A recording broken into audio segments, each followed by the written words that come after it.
আপনার বাচ্চা এত কান্না করে কেন? বাচ্চা সারাদিন কোলে থাকতে চায়, বিছানায় শুয়ে থাকতেই চায় না, সারাদিন কোলে নিয়ে হাঁটাহাঁটি করেন। কি ব্যাপার? আমাদের বাচ্চা কাচ্চা এত বাইরে বের করতাম না, ওরা সবসময়ই ঘরে থাকতো।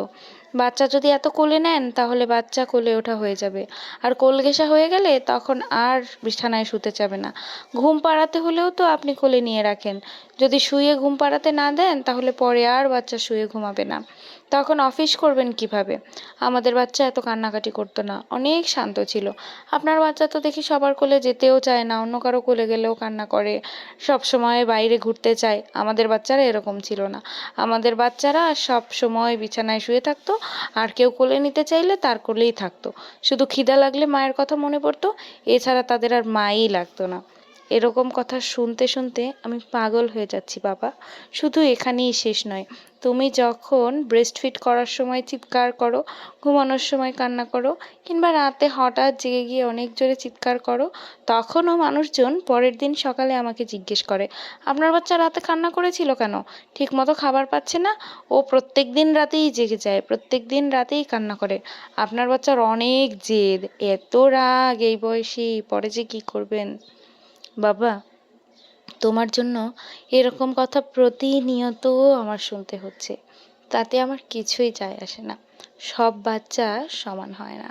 তুমি যে এই কান্না করো, কোল থেকে নামতে চাও না, তুমি যে একা একা ঘুমোতে পারো না, তোমাকে যে কোলে নিয়েই ঘুমোতে হয়, কিংবা তুমি যে বাইরে হাঁটতে যেতে চাও, তুমি যে অন্য কারো কোলে যেতে চাও না, তুমি যে আমার কাছে সবসময় থাকতে চাও, এটা আমার কাছে অনেক বড় পাওয়া। একটা সময় আসবে, এটা আর কতদিনই থাকবে, হয়তো 1 বছর কিংবা তার বেশি, কিন্তু কতদিন আর? তারপরে তুমি আর কোলে উঠতে চাইবে না, এত মা মাও করবে না, এই সময়টাও থাকবে না। আমি এই সময়টাকে মিস করতে চাই না। আমি চাই তুমি এমনই মায়ের কাছে থাকো। আমি যতটুকু সময় পারি সেই সময়টুকু তোমাকে কোলেই রাখতে চাই। আমি যেহেতু চাকরিজীবী মা, এই 6 মাসের ম্যাটারনিটি লিভ আমার শুধুমাত্র তোমার কাছে থাকার জন্য। আমি এই সময়টা তোমাকেই দিতে চাই, তোমাকেই কোলে করে রাখতে চাই। তারপরে তো আমাকে কাজে যেতে হবে। অনেক সময় কাজের মধ্যেও আমার মনে হবে আমি তোমাকে একটু কোলে নেই, কিন্তু সে সময় তো আর পারবো না। তুমি হয়তো আমাকে ছেড়ে কান্নাও করবে, কিন্তু চাইলেই তো মায়ের কোলে উঠতে পারবে না।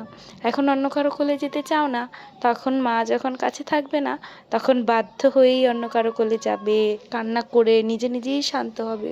ব্রেস্ট ফিড করতে পারবে না, তখন হয়তো বোতলের দুধ খাবে, ঠান্ডা হবে। এই সময়টা তো আমাদের থাকবে না। মানুষ তো জানে না বাবা, তোমাকে আমি কত কষ্ট করে পেয়েছি, কত স্ট্রাগল করে তোমাকে আমি পৃথিবীতে আনতে পেরেছি। ভগবানের কাছে কত প্রার্থনার ফল হিসেবে তুমি আমার কোল জুড়ে এসেছো। ভালোবাসি তোমাকে।